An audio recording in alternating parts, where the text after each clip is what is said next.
But they also practice like what they're gonna say when they meet the prince. Flutter your eyes, don't be smart, and above all else, hide your flaws till after the wedding.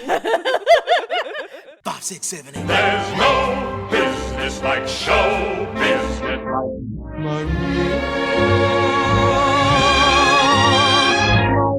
Mamma mia, here I go again. My Of the music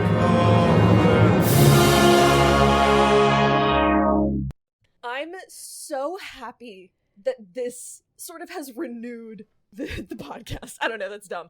But like, we just had 2 episodes in which one we hated and it was the second barely one wasn't a musical and then at the next all. one wasn't a musical, and now we're back. back, and there was dancing in the streets, There was dancing in and there the was singing your heart. Oh. Here was Whitney Houston. I mean, oh, This cast. Okay. Hello, dear listeners, intrepid heroes. Welcome back. We are so excited to kick off this episode. As Grace said, the last 2 have not been our favorites, but we feel rejuvenated. We feel alive. I had never seen this film. I had not seen it since I was a kid. The 1997 Disney's Rodgers and Hammerstein Cinderella. The Brandy Cinderella. I really, as soon as I saw this was going to be like an hour 35 minutes, I was just like, also that I am going to hour 25 thoroughly enjoy less. this. Yeah, it is not going to be a 2.5 hour chitty chitty bang bang experience. No. We both love like a tight 90 minutes. Absolutely. No intermission, but you know what this did have? Because this was filmed for television, It had this had commercial breaks. And I was just like, all right, that's the end of Act slow 1. fade to black. Yeah. I love every minute of this, and I can't wait. So we should just get started. Let's dive because right we in. start strong with Whitney Houston. Okay, we start. Whitney Houston starts us off strong with a prologue. Yep. And the song that is the main theme of this film, Impossible. And I literally wrote, Little Town, it's a quiet... Wait, no! No, wrong one. Wrong Disney film. Definitely the vibe, though. Yes, and so she starts, and then she whooshes into glitter, which is a theme of her life in this movie. Mm-hmm. And then we get sort of our overture over shots of a bustling town square. There's a guy who drops his cart of cabbages, and I yelled, my cabbages! But that's a different one. The town itself is very, very colorful and quaint and Do you know very who this Disney-fied. costume designer is? No, I don't. This costume designer also is the costume designer for Bridgerton. Good for them. I know, but you kind of feel it, right? Oh, like yeah. the colors and the wildness, and yeah. Oh god, I can't wait to talk about the architecture of this film and the interior design. Oh my god, their house. Their Anyway. house. Okay, but first things first, there is a very long tracking shot that establishes us in the town. That's everyone from the knees down. Get it? Shoe motif. Wink, wink, nudge, nudge. As we all know, there's the character of Cinderella, but there are also the characters of the evil stepmother and the 2 stepsisters. And you know who plays the evil stepmother, and I didn't know it, was Bernadette My queen. Peters. Oh, I did not know. I only knew like Whitney Houston and Brandy. Oh my god, this entire cast is wild. So we see all these people's feet, and we end on a pair of blue heels and a very tight dress. So she's just like quick marching all the way down, and we pan up, and it is Bernadette Peters tottering down the street.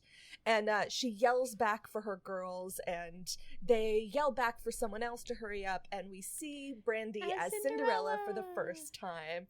The stepsisters are very bright in colorful costumes and dresses, and Cinderella is in rags and in like beige, ill-fitting, and is carrying all of their packages because they're out on the town shopping. And we see a children's puppet show, and Brandy watches it, and Cinderella. There's this whole bit, there's a lot of that. I will fix myself, I promise. Cinderella watches it, and we end at a hat store. There's like this hat moment. One of the stepsisters grabbed this gaudy, they fight horrible, over a ridiculous hat. They fight over this hat, and Cinderella is just like, I don't think it works for either of you. The sisters go into the store after their mother, and Cinderella's stuck waiting outside with the packages. She watches the puppet show, and she starts to sing our first song, which is called The Sweetest Sound. Yes. She sees all around her couples in love walking around, and the gist of the song is that she knows that her love is waiting for her somewhere, someday. She'll find it. Just then, stepmom, I just call her stepmom or Bernadette the whole time, she comes out and gives Cinderella a bunch more packages, and they call her lazy, and they all walk off, and they have wild hats on. The costumes are stunning. They head to the town square.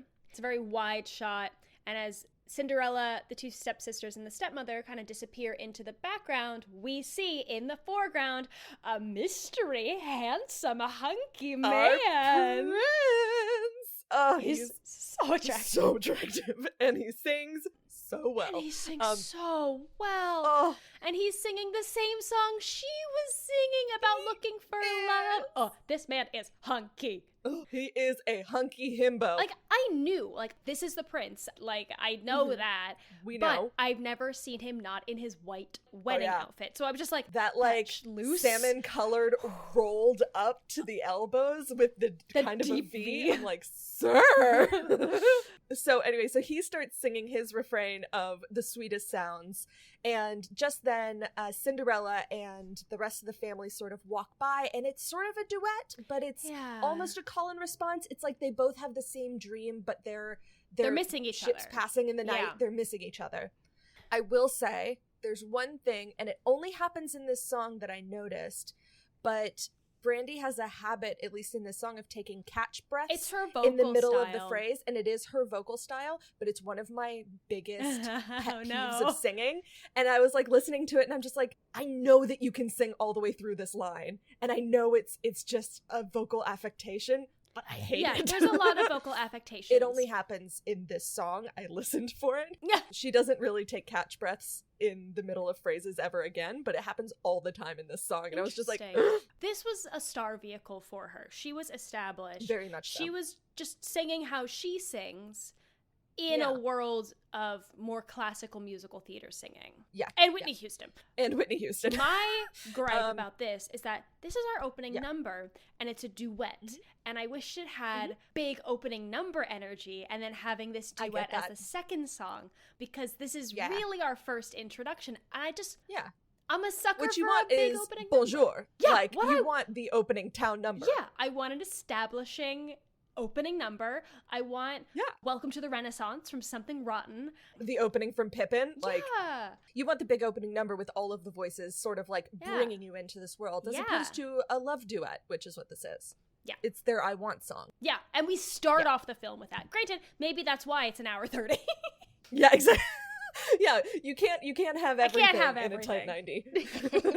So anyway, so the song ends, and it cuts off whenever Cinderella is almost hit by a carriage. She's almost run over by a carriage. Drops all the packages. Some of them almost get trampled, and so our lovely mystery man, aka the prince, comes to help her. He makes fun of the royals that were probably in this carriage, and then they make eye contact.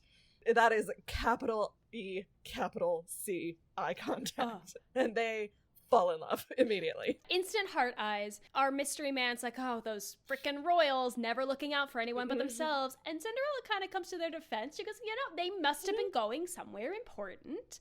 But they look at each other, instant heart eyes. But then she is called back to where her stepmother is. And he goes after her and he asks her name. And she tells him, but she does not ask him his name. His name? Nope. We only ever hear his name, I want to say, twice in this entire movie. No, it's in the ball. It's in the ball scene later.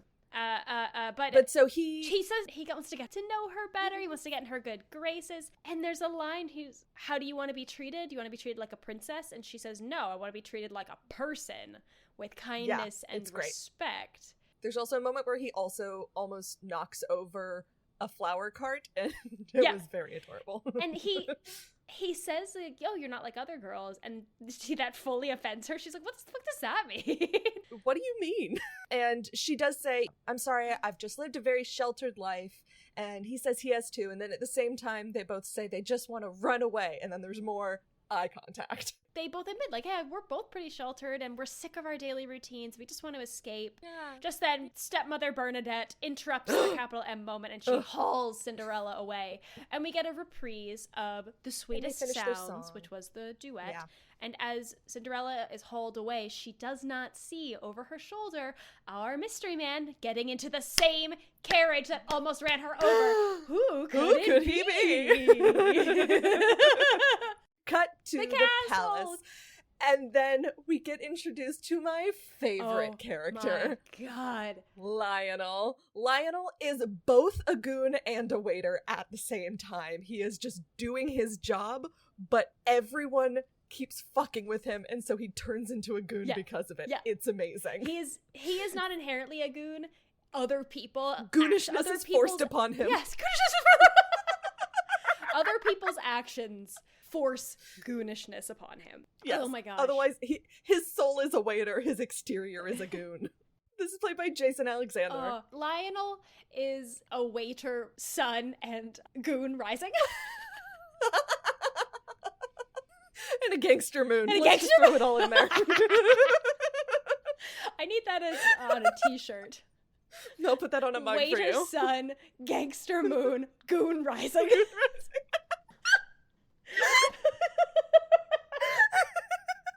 Oh, good. I'm gonna put that on a mug for you. Good. Oh boy. Good. Surprise! Alright. It's gonna show up at your house. I can't wait. All right. Okay, cut inside the palace. We see our prince, aka our handsome, hunky town square boy, being scolded by his valet, Lionel, played by Jason Alexander. He's being scolded for going off on his own again. And the prince is just kind of like, yeah, okay. And I gotta tell you about this girl that I met. It was so great. She treated me like a person and not a prince.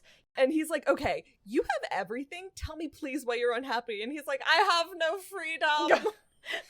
So, God, that's Lionel to the prince, by the way. Yes.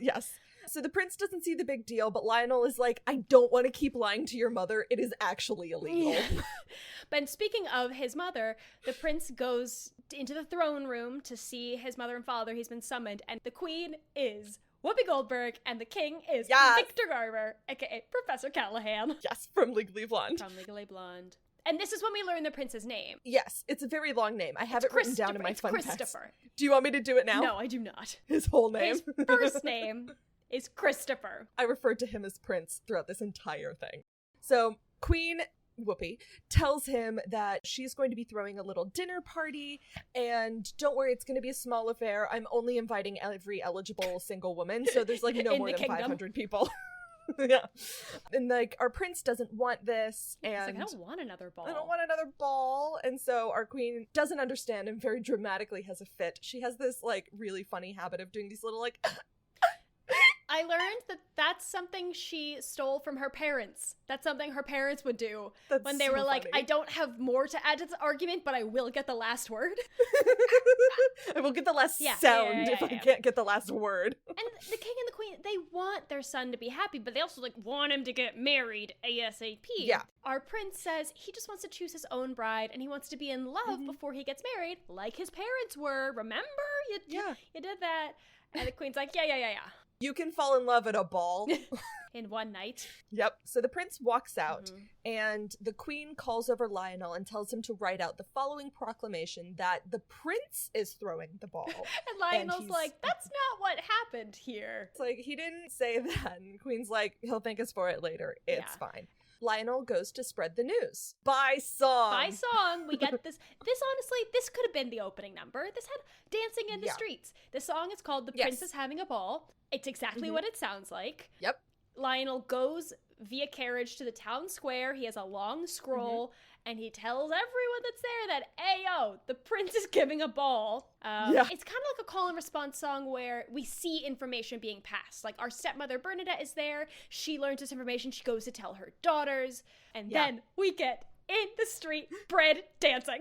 Oh, it's so great. There's like a bunch of bakers. So there's like a whole sequence where Lionel's ordering all of this food for the party and all of these flowers. There's a big old cake that almost falls that is very definitely hollow and fake. Oh, 100%. That Lionel saves, and then he gets caught in the midst of all of this dancing and almost gets knocked over, but fear not, the cake is saved. And there's just so much dancing in the street. Jason Alexander is dancing with everyone. He's dancing no, at first he was just sort of walking through them, and then he does this whole sequence where there's this little shuffle step on top of these apple boxes, and he does it with them, and I'm just like, yes, sir. I mean, he has a Tony Award. Like, he's a performer. We all know he is a really good performer.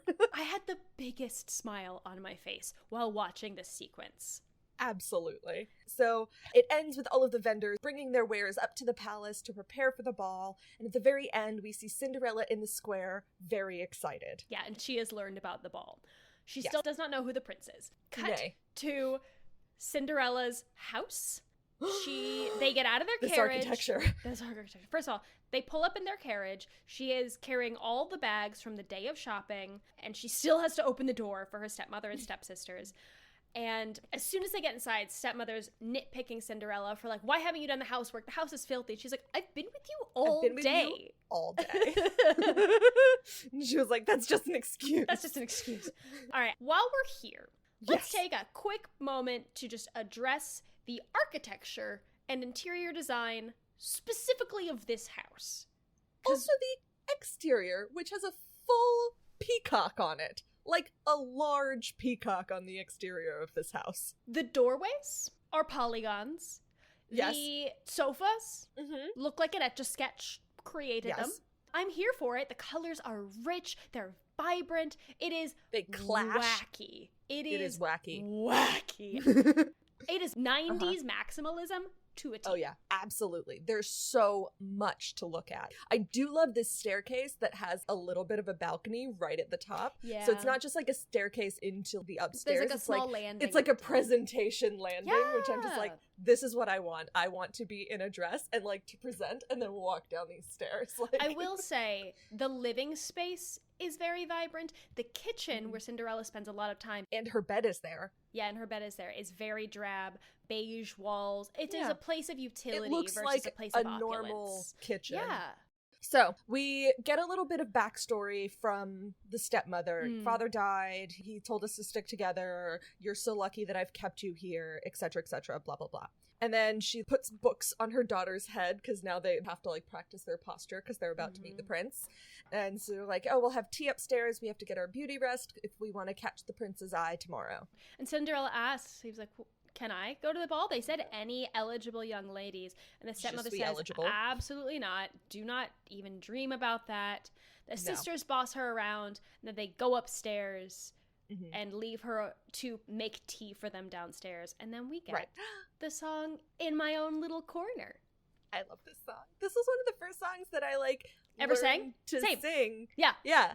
This was like a like from primo- a sheet of music, not just like from Yeah. me listening to something and singing along. Like, I sang this in my first voice recital ever. yeah. It's that's that fun. song. Like, that is a common song. Yeah. I loved this number because it's just Cinderella kind of waltzing around the kitchen, imagining all the possibilities. all the different types of lives that she could lead. Yeah. It's really lovely. It's a moment of joy and play for her. Like, clearly, as much as the kitchen is a place of work, it is also a place of escape for her. Yeah, because they'd never go in there. Yeah, So they it is never go her in there. domain very much. But you see the bed in the corner in the chair, Yeah. and so it's obvious that this is the only place where she has to herself. Cut to the castle again. Yes. Prince Christopher has found out about the ball, and he wants he goes Surprise. to the queen. He goes, cancel this. Like, I do not want this to happen. like, you explicitly went against what I said You should I wanted. be ashamed of yourself. Yeah. And the only reason he ultimately agrees to go forward with the ball is because Lionel, genius Lionel, comes up with the what idea. a He's hero. like, hey, I got a plan. You, queen, and you, prince, can agree that we'll have the ball. And if he does not find the girl of his dreams at this ball, he can fall in love on his own terms from here on out. And the king is like, this is a great compromise. The queen's a little bit reluctant, and she pushes Lionel off the ladder, which was ridiculous. Goon energy. The Goonishness amount is thrust upon of him. physical comedy in this film, honestly, the physical comedy is my moment of joy throughout Yes. this film. Wait till we get So to great. Stepsister's Lament. Oh my god. Oh my So God. fabulous. All right, so we cut back to Cinderella's home. The stepmom is getting her daughters ready for the ball. Like, she is tightening a corset, yelling, "Beauty knows no pain, girls!" If I had the opportunities you had, I would have married a prince myself. Whole deal. And we get a little more of the personalities of the stepsisters. They both mean very, very well. The way they execute it is not horrible at all. One of them gets really, really itchy when she gets nervous. And she's super nervous about the ball. And like, meeting a prince is a big deal, but she gets super, super itchy. And she's like, and I've memorized a poem. Yeah, she's gonna read him poetry. And the other sister has a really obnoxious laugh that she can't stop laughing when she's nervous. And she snorts. And like, as a girl who snorts when she laughs, I'm like, girl, I know the struggle. But they also practice like what they're gonna say when they meet the prince. Flutter your eyes, don't be smart, and above all else, hide your flaws till after the wedding. Repeat after me. And Cinderella pipes up from the corner being like, shouldn't your love you despite your flaws? Or like, because of them. Yeah, like, it's a part the whole of package. You. Yeah. And they're all like, absolutely not. Who let this person in? Well, the stepsisters at first are like, oh, I kind of really like that. And then Bernadette's like, what? No. What? No. This isn't about love. It's about marriage. Yes. Cinderella talks about how if she saw the man that she loves, she'd just know instantly. You know, what is that? Oh, it's the song from Guys and Dolls. It's like, I'd see him and I'd know. Yeah, I know when my love comes around. I know. It's Thank you. You saw immediately the thought I know was where trying you went. to process. But as you said, stepmother Bernadette says, love has nothing to do with marriage, and we get the song Falling in Love with Love, which is not from the stage production. No, I have a couple of notes about the changes to the songs. Cool. Can't wait Yeah. to hear more about those. But I mean, it's a fun little group number. Bernadette leads us through. She talks about how, like, once she fell in love, like, for love's sake, and it ended badly. And so her point of view from here on out is, like, economical, marry for financial stability, and love will come later. Exactly. So it ends with all of them getting ready and into outfits and getting into the carriage and finish the song. The dresses. Bernadette's dress, I actually do not hate, given the gaudiness. Oh my god. Oh no, god. It's the jewels on the front. No, it's disgusting. But out of the three, it is the best. Oh, of the three, it's the best of the worst. Exactly. Yeah, it's a lot. It's a lot. So it ends on a high note. It's great. Yes. They leave Cinderella behind. They drive off to the ball in a carriage. She waves them goodbye. Cinderella goes back inside and she cries to herself. She's like, I didn't want to go to the ball anyway. Yeah. We have a small reprise of In My Own Little Corner, and then she has a moment where she wishes to go to the ball. She actually says, I wish to go to the ball. And enter Whitney! Hark! A surprise Whitney Houston appears. Oh my god. She's so fabulous, and her dress is so golden. She announces herself that she is Cinderella's fairy godmother, and she tells her not to dream, which is very confusing to Cinderella. And Cinderella's like, what are you talking about? It's really important to dream. And the fairy godmother appears outside the kitchen window. Yeah. And they have their first interaction. And then she, like, goes around the corner, and Cinderella goes She's like, outside. aren't you going to invite me in? Yeah. Fairy godmother fully ding-dong ditches Cinderella and just suddenly appears inside the house. Oh, it's so funny. But so Cinderella comes in and is like, oh, you're my fairy godmother. I've always dreamed that someone would come and take me out of this situation. And save me. She's like, listen, if you want out, you have to do it yourself. This is the problem with dreamers. They have all of these hopes and dreams, but they never act to make any of it happen. Yeah. Like, the ability to make your dreams happen is within you already. Is within you. You don't need help in your way from is me. you. Yeah. And then we get the song Impossible, which, like, if you know a song from this movie, it's this song. If you know a song from Cinderella, there's probably a bunch, but this specific Cinderella iteration, you probably know Impossible. And Whitney Houston's voice is unparalleled. Lovely. Perfect. Incredible. It's amazing. So they start this so song. much. It's so good. And she ends her refrain by saying, impossible things are happening every day. And Cinderella's like, well, if they're happening to other people, why can't they happen to me? Why can't I go to the ball? And Fairy Godmother is like, literally no one is stopping you. And to which she replies, I don't have transportation. And Fairy Godmother is like, that's fair. Let me help you with the transportation. And oh my god, I love 1997 CGI. 90s CGI is the perfect CGI. And this so film, stupid looking. we get a lot of it. We Yes, get we do. a very 97 CGI Silly pumpkin turning into a carriage, and it's so clearly on a green screen. Like it's so it rough. is not touching the ground. It is just It does not interact with the background in any way. It does not. No. And it becomes like the pumpkin becomes a carriage, and some mice become horses and footmen. All right, these mice are turned into men who are there, like then crouched on the ground with their hands up, just like, what just happened? So I had a thought where I was like, how come some mice got to become humans and some had to be horses? But then, according to the internet, it was rats who were turned into footmen and mice into horses. Oh. I did not. Why did mice get the shaft? I did not see any distinction between the mice and the rats Nope. on screen. I was just like, those are all mice. But that's Those what are the all internet mice. said. Okay, and we trust the internet implicitly. But I mean, maybe that's better than like, some of you get to be full-on humans, and the others, And some of you have be to a pull horse. this carriage. You came to work Manual tonight. labor. So, she also turns Cinderella's brown rags into this beautiful gown, and she looks gorgeous. Complete with glass slippers. Glass slippers, of course. But Fairy Godmother reminds her, you have to be back before the clock strikes 12. And Cinderella's like, That's curfew? bullshit. Why? Bullshit. And so she's like, magic ends at 12, so like you can stay, but then they're gonna see you. Yeah. So she leaves into the carriage and sings the We refrain get the of reprise. Impossible to It's Possible. Mm. It's adorable. And Fairy Godmother CGI flies alongside the carriage for a while. so great. It is wild. Just like her hair is not moving. Her clothes are There's not like moving. some light breeze, but nothing more. No. And it ends with Whitney turning into fireworks. I could not. It was so much.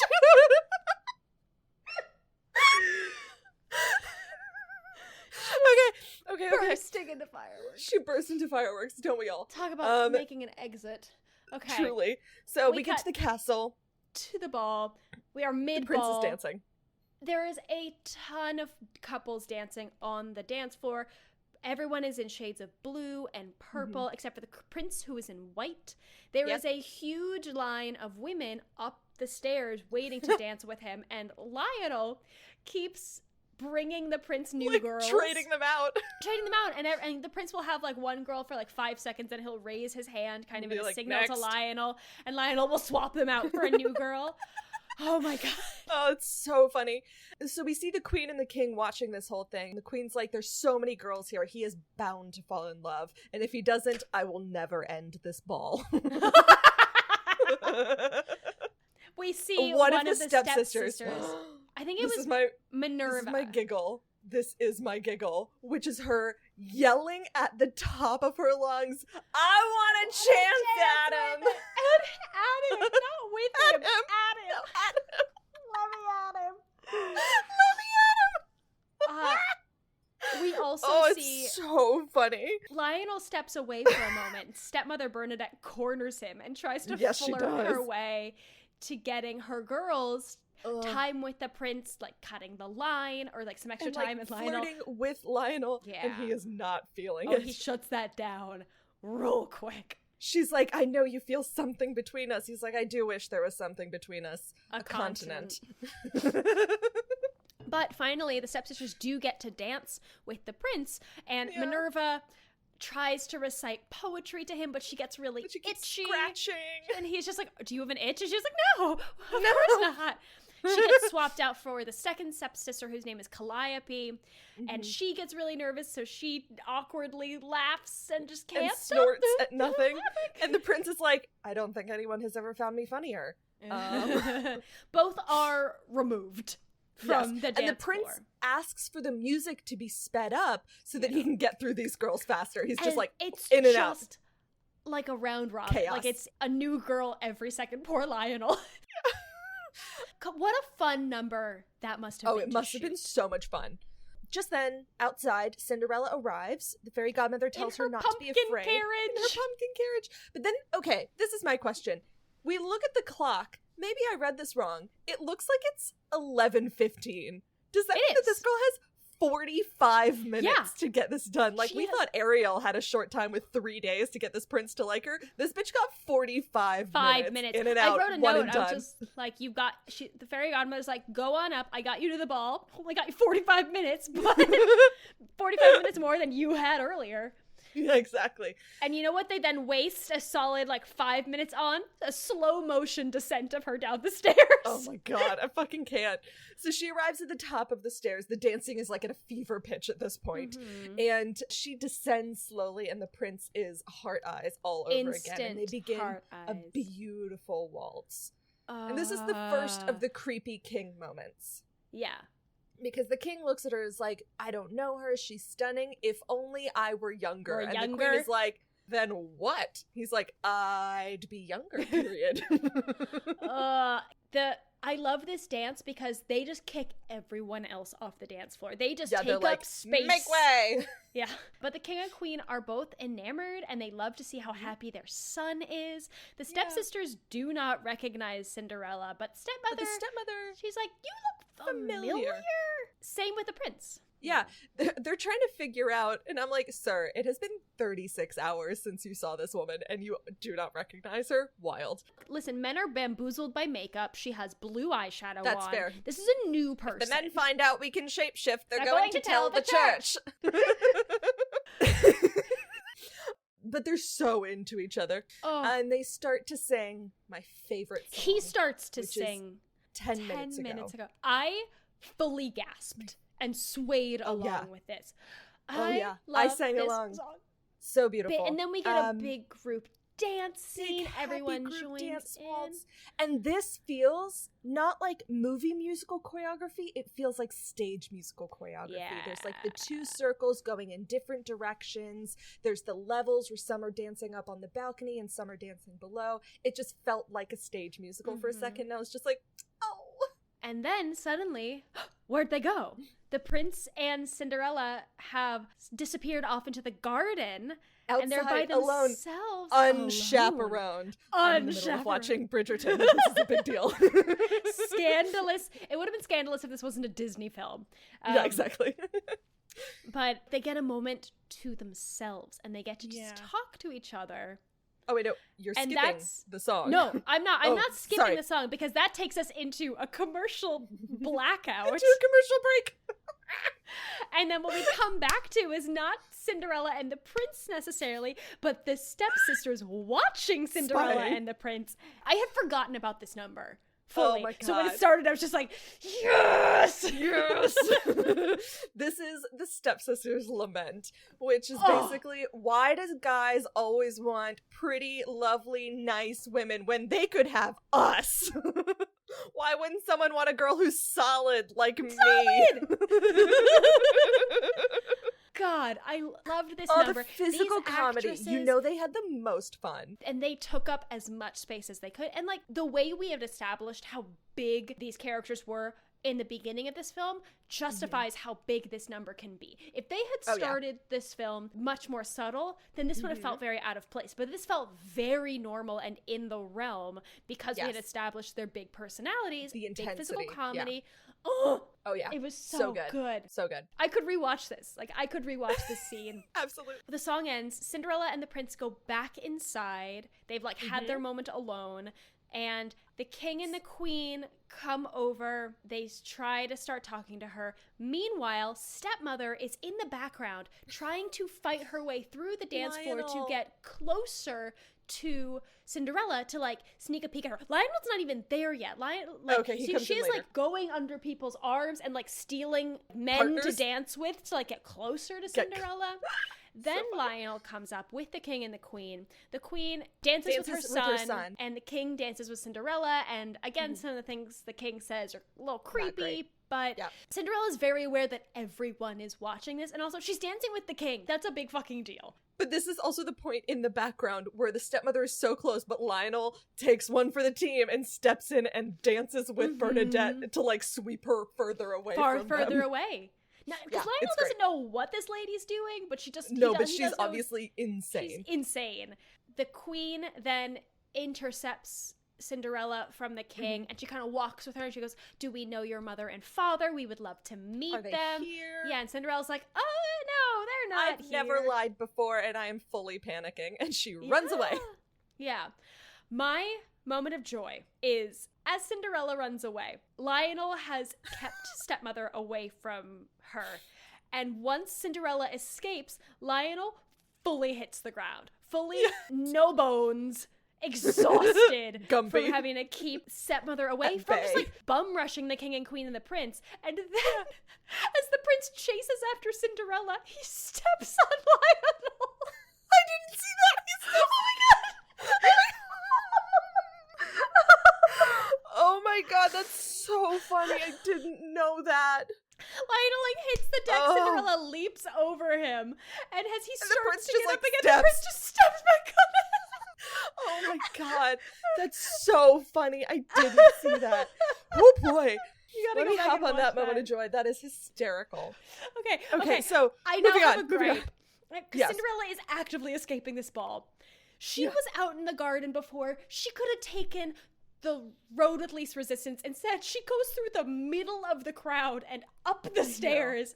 Like, what? There must have been a Lady, quicker way. There's an easier There must exit. be an emergency exit somewhere at this castle. Look for the exit signs. So anyway, so she goes out into the garden, and this fairy godmother is there, and she's like, "I want to leave early. Ma'am, you have been there for 20 minutes. And fairy godmother is like, "Don't give up." Just then our prince runs out, and fairy godmother turns into magic dust, and the prince apologizes for whatever his parents said. He's like, "I don't know what they said, but obviously you're upset, and so I just want to apologize." She's like, "You know what? No, it's not their fault. It's like your family's so much better than mine." But he tells her, he's like, "Look, I'm really glad you came. I almost didn't come to this stupid ball, but I'm really glad you came. It's made the whole thing better for me." He says that the ball's very uncomfortable for him because he feels like all of these women are like trying to rope him in. And Cinderella's like, "Well, someone here must be what you're looking for. You want someone exciting." And he's like, "Yeah, I guess." And she's like, "Sweet." And he's like, "I don't know, not too sweet. And you're faithful, devoted servant." And he's like, "Servants I have. Yeah. I have servants. I want Yeah. someone that I can talk to That's and it. be myself." And then he starts to wish. And she's like, "Listen, don't wish. Most people never act on their wishes." So he gets down on one knee, and I'm like, "Sir!" He asks Cinderella if she also thinks it's possible to just like know in your heart, in your Love at gut, first when sight. you found the one. And then he sings the song, "Do I love you because you're beautiful?" And she sings Yes. it back to him.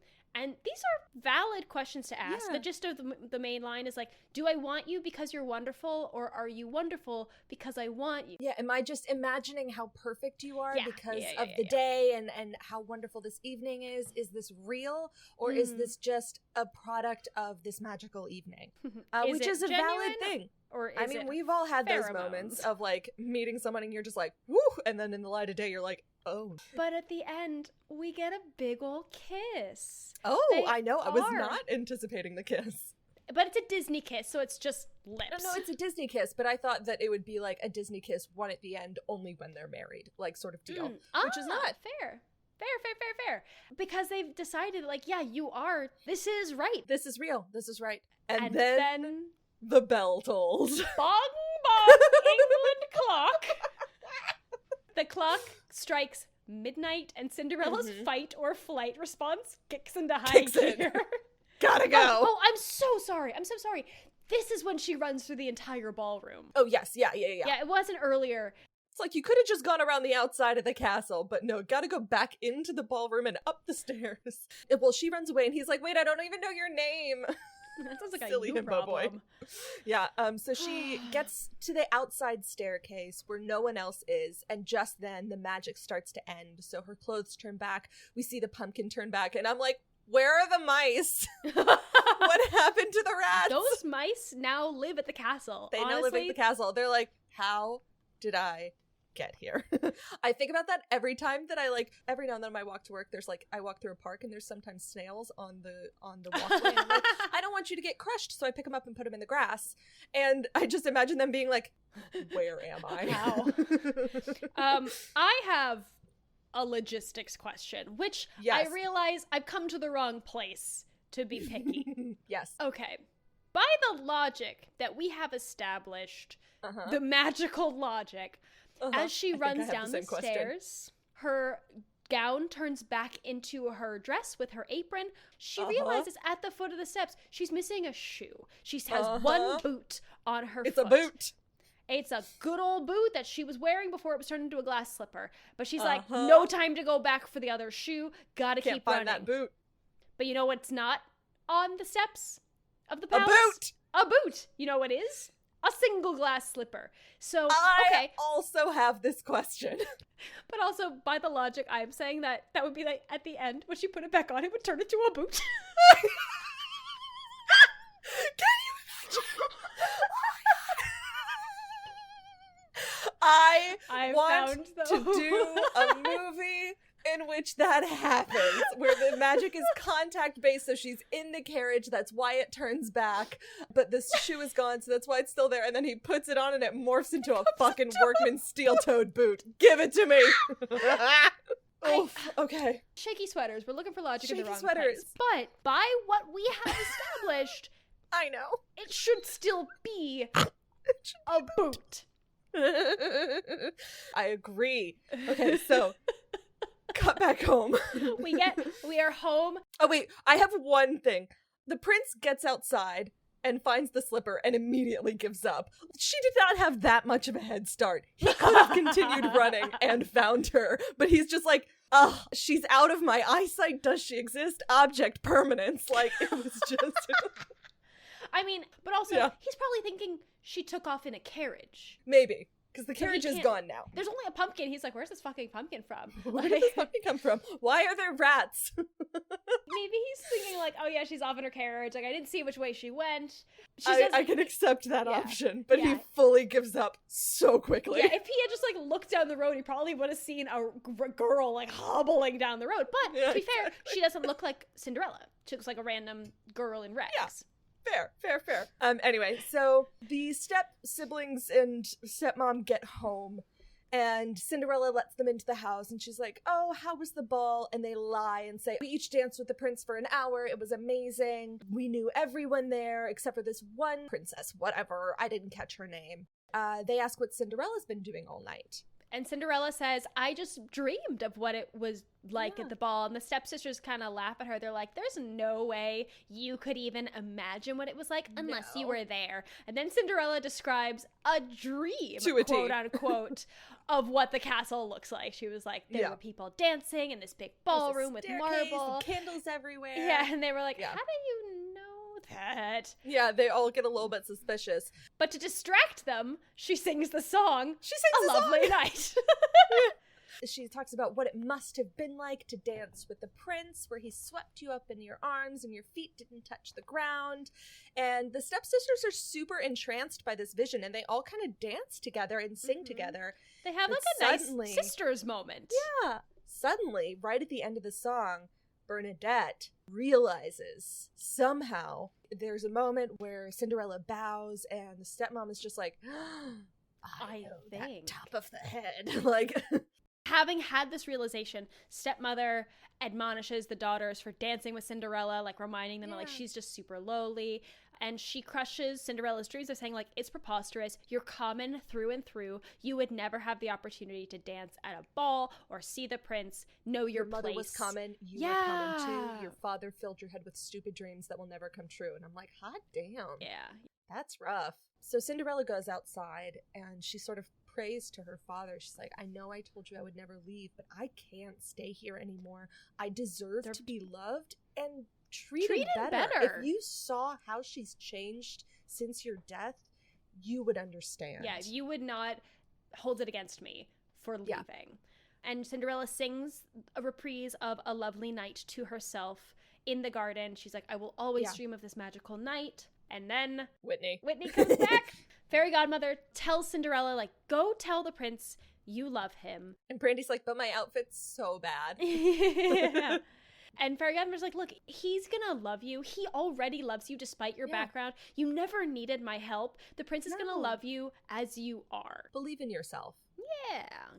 Cut to the castle. The king and the queen come out and tell the prince to eat something, and he is like, I can neither eat nor rest until I find her. What a himbo. He's also like clutching this shoe. It's great. I know. And the Queen Whoopi sings the reprise of Do I Love You Because You're Beautiful, but the lyrics are changed, and she's asking him, like, do you genuinely love this girl that you just like do not know anything about? Or is it just like, was it the magic of the night? Yeah. And this is when I realized the king is Professor Callahan. Yeah. All caps in my notes. I knew I recognized him. And the prince says he loves her and he knows it, and so the king is like, then look for her and look as long as it takes. And they give him their blessing. And then Lionel comes in and my favorite moment happens. This is my ultimate moment of joy, in which the prince hands him the glass slipper and is just like, this is her shoe. We need to get every lady in the kingdom to try it on. And Lionel is like, a shoe made out of... Who dances in glass shoes? Oh, our waiter. I love him so much. Then we get this crazy montage of Lionel and the prince trying to find the mystery girl. Just so many feet. There's literally a long tracking shot of just like different feet. Finally, we end at the stepmother's house. Both sisters, to their best, try to fit on the shoe, but they can't fit it on. And one of them is just like, you shrunk the shoe! And at this point, stepmother sneakily... with her back to the kitchen door. Yeah, walks over to it and sneakily locks the door, locking Cinderella in the kitchen. Yes. And the shoes don't fit either of the stepsisters, and so Lionel is like, is there any other woman in the house? And stepmom is like, yup, me! And she tries on the shoe, and it fucking fits! But like, barely. And Lionel and the prince are like... super alarmed. Yeah, he's like, what? That's not... Oh, no! Like, we're looking for a young woman. But suddenly, stepmom starts yelling, it's cutting off my circulation, get it off me, and they wrench it off her foot. And so the prince is like, is there no one else in the house? And they're all like, nope! And they stand in front of the door, and they have this walk, which is so funny, because each of them is only wearing one heel. Shoe? And so it's like an up and down kind of thing. The prince calls their bluff. He's like, there's someone behind these doors, and I order you to open them. And he opens the door, they unlock the doors, and he goes in, and the kitchen is empty. And so he's like, oh, okay. And so he doesn't look anywhere else in the house, but he leaves and goes to the front door, and he sees Cinderella outside, who's been startled by this very still carriage again, and drops something. I think she's trying to run away. Is she? Okay. I think that's like a rucksack that she's trying to run away and like take advantage of the fact that the stepmother is distracted, but the fucking carriage almost runs her over again. So funny. And suddenly he makes the connection. He has a line that throws back. He's like, oh, you know, those frickin' royals never and looking they do where the same they're going. dialogue from before. It's very cute. And they both realize that they're both the person from the ball and the person from the town square. So he puts the slipper on her foot and it fits perfectly, and they do a big old kiss. Yeah. And then fairy godmother Whitney comes in to take us home with the final song, There Is Music in You. And she magics them both into wedding clothes. Wedding outfits.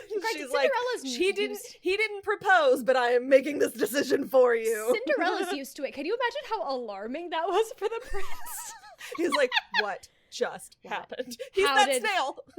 He is the snail. How did I get here? They get into a carriage. They go through the town square. Everyone got the memo and is like chasing them, like throwing bouquets. And so the stepsisters get locked out of the wedding. And so we get the final wedding. There's direct to camera eye contact from our prince and Cinderella. And then it ends, as all musicals should, with a Whitney Houston riff. It is and she flies into the sky. Yeah, as all musicals fireworks. Oh my god. What a joy. What a delight. Joy. Anna, you had never seen this. I never had. What did you think of this movie? It's not like I had never seen it, because like I know the story of Cinderella. I mean, it's culture, like it's part of culture, yeah. I haven't been living under a rock. I knew this movie existed. I just had never seen it. I'm very glad I got to see it now for this very silly podcast. I laughed a lot. I loved the music. Everyone knew what movie they were in. Yeah, no, same thing. I had watched it once whenever I was much younger. I want to say that I was like 7 or 8. So I have like bare memories of it, but like didn't remember Lionel at all. But like remember Lionel the main feels stuff. like a gift for the adults watching. Honestly, doesn't he just? And that's half the joy of watching films as an adult. Because Yes. Disney films do such a good job of, obviously they cater towards Throwing in children, adult but they jokes. throw in things for the adults. Delightful. Should we do a little dramaturgy? do some dramaturgy? Okay. The director-cinematographer duo. You need to do our song, Anna. Oh gosh, I was so excited to talk about the director. I know. It's time for a dramaturgy report. Okay. The director of this film was Robert Iskov, who's a Canadian film and TV director, TV producer, and choreographer. He started as a choreographer, and we've seen his work because he was the choreographer for Jesus Christ Superstar. Oh! Yeah! Throwback. Robert Iskov started out as a choreographer, moved into directing, and he went on to do a lot of TV movies, but also directed She's All That. And then the cinematographer was Ralph Detlef Bode, German-born American cinematographer, best known for his Academy Award-nominated work, The Coal Miner's Daughter.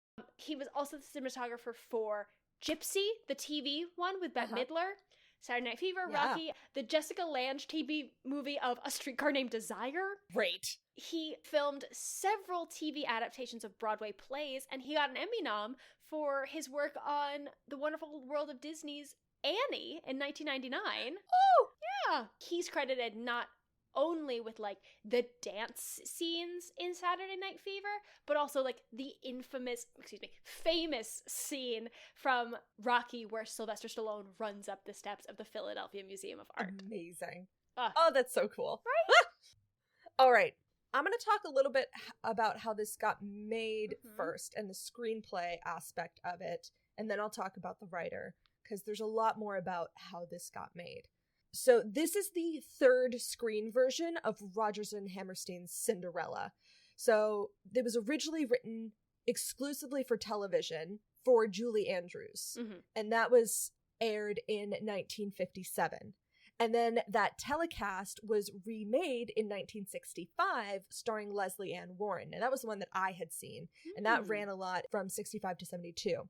They had the idea to remake Cinderella again as early as 1992, at which time the producers approached the estate of Rodgers and Hammerstein to like get the screen rights to the production. Now, this was inspired because of the CBS adaptation of the stage musical Gypsy, which was 1993, and that was starring Bette Midler.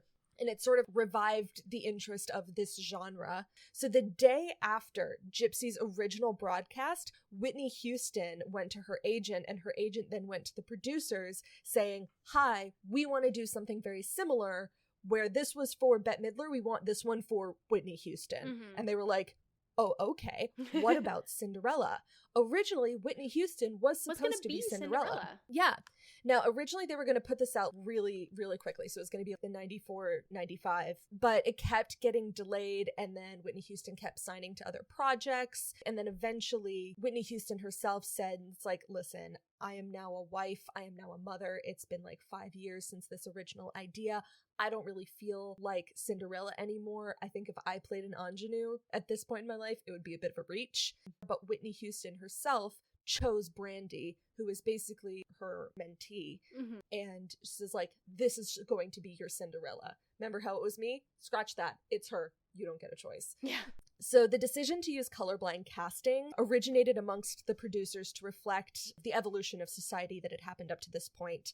And Brandy became the first Black actress to portray Cinderella on screen. And they also made significant changes to the songs of the show in order to reflect that, because there's a lot of lyrics of like, her skin is as white as a dove's or something like that. And so there were several lyrics that were changed to reflect that still match with the tone of the entire production. So they went to the Rodgers and Hammerstein estate, and they talked to them about these changes that they wanted to make.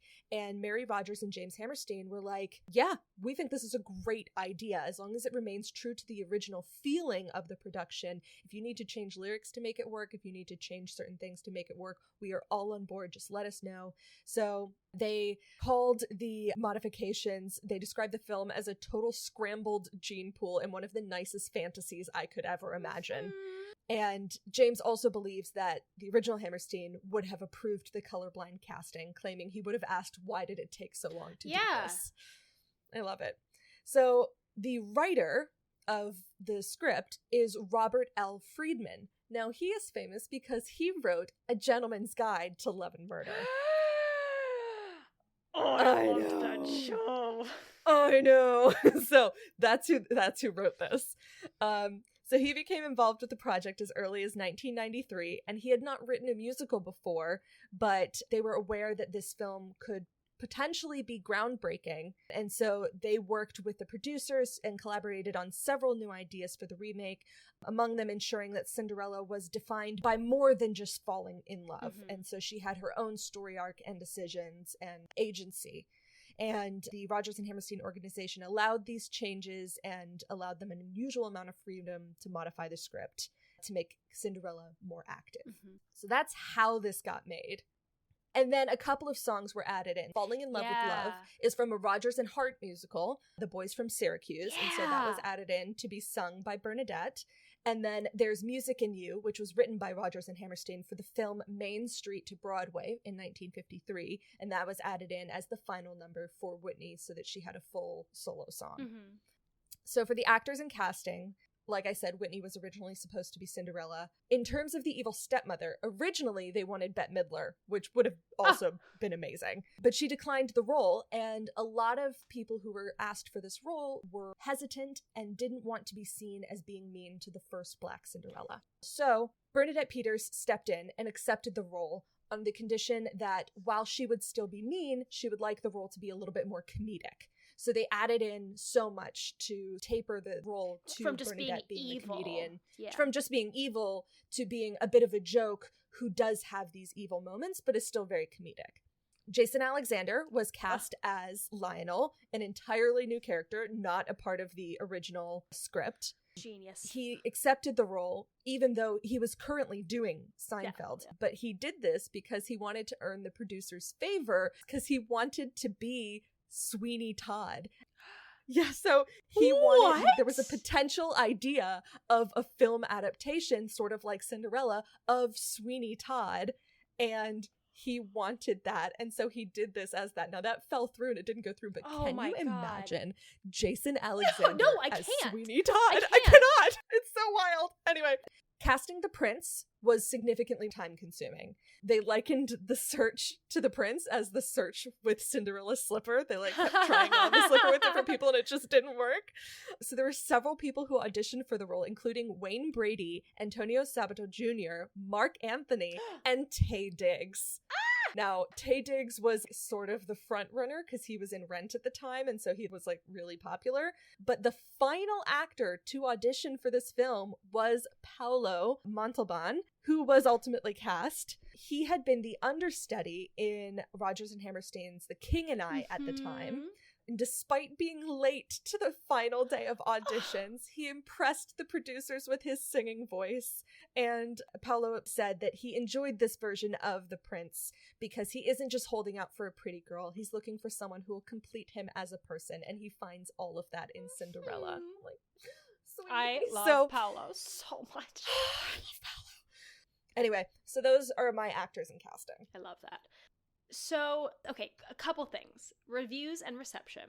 Whitney Houston originally hoped this would have a theatrical release, it would come out in movie theaters. However, it premiered on November 2nd, 1997, during The Wonderful World of Disney on ABC. It broke so many records. It did so well, in terms of just, the number of people that watched it in the first week.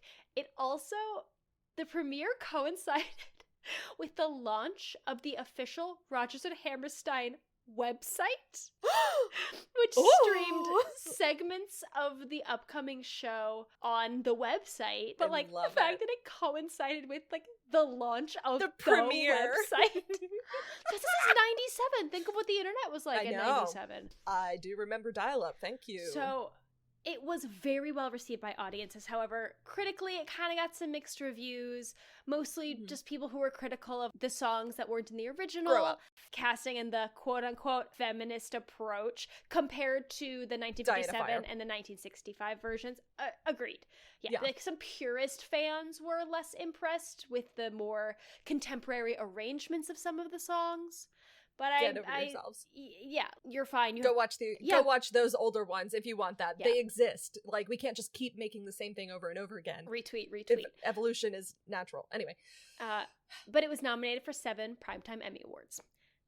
Yeah. And that's Did it win any? No. Oh. Yeah. Singing and dancing. Singing and dancing. I mean, I have like general thoughts, but like I don't have any real gripes. I'm glad that they gave Bernadette a song. They could not have Bernadette Peters and not have her sing a song. I'm glad they gave her a song. I'm glad they gave Whitney a full solo song to herself so we could get some more of her riffs, because within the constraints of the Cinderella songs, there's only so much that you can do. And so they gave her a song in which she could really make it her own, which I loved. I already said my one tiny gripe, which was the catch breaths in the middle. Catch breaths. I don't know if you heard catch that. Catch breath. Catch breaths that Brandy sometimes took, but only in that first song, and that's just a personal me thing. I know that that's her personal style of singing. I thought her voice was lovely.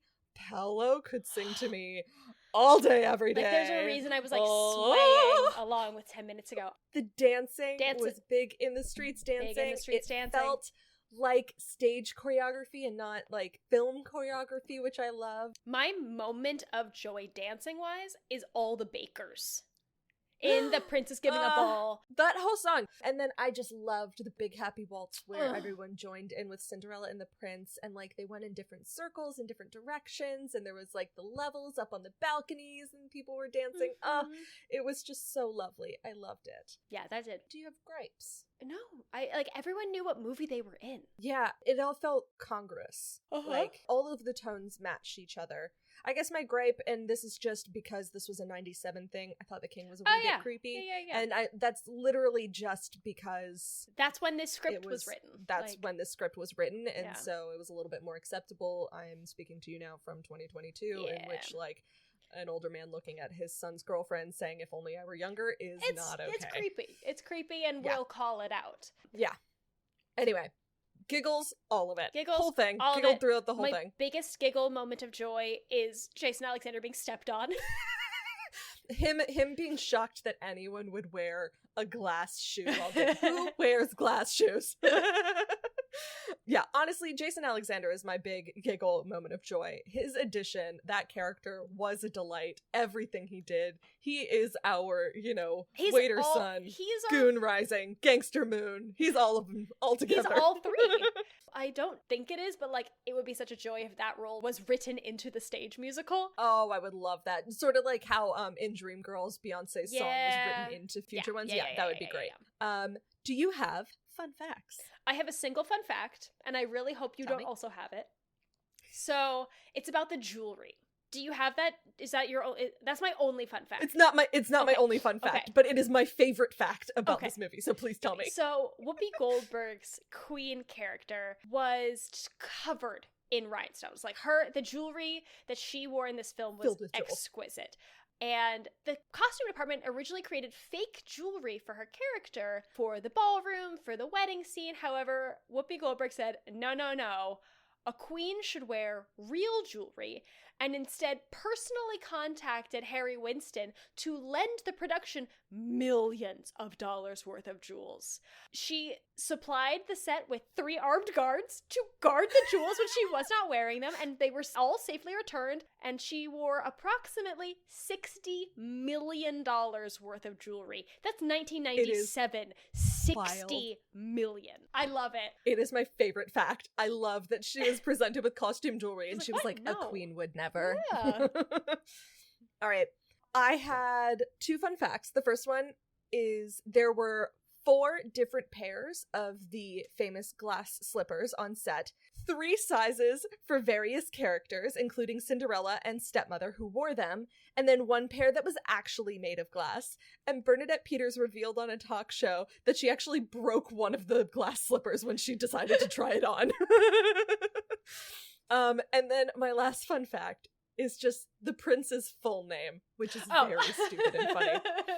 So his full name is Prince Christopher Rupert Windermere Vladimir Carl Alexander Francois Reginald Lancelot Herman Gregory James. I love it. Oh my gosh, what a good note to end on. Do you have any homework? Watch this movie. That's my homework. I enjoyed it so much and I want you to enjoy it as well. Yes, I will piggyback on that, and then I will also say my other favorite Cinderella adaptation is Ever After. So if you want a Cinderella that has a lot more agency and power, watch Ever After. Wait, because which one's Ever After? That's the Drew Barrymore one. I don't know if I've ever seen that. Oh, it's I'm thinking of lovely. Ella Enchanted. No, that's different. Yeah. The Drew Barrymore one, it's great. There is no fairy godmother. Leonardo da Vinci is a character. Yeah, it's great. She rescues the prince. She rescues herself. It's a good movie. Anna, Yeah? I think that's all she wrote. I think that's all she wrote. This has been a wonderfully delight. Joyous delight after the last 2 films. Oh my god. Well, if you're all still right. here, thank you so much you. for tuning in. This has been 5678, a movie musical podcast. I've been Anna. I'm still Grace. And we're here every 2 weeks, dropping hot takes and recaps of movie musicals. Exactly. Nation, we know it.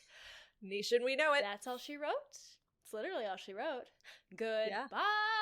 Goodbye. 5, 6, 7, 8. There's no business like show business, like no business I know.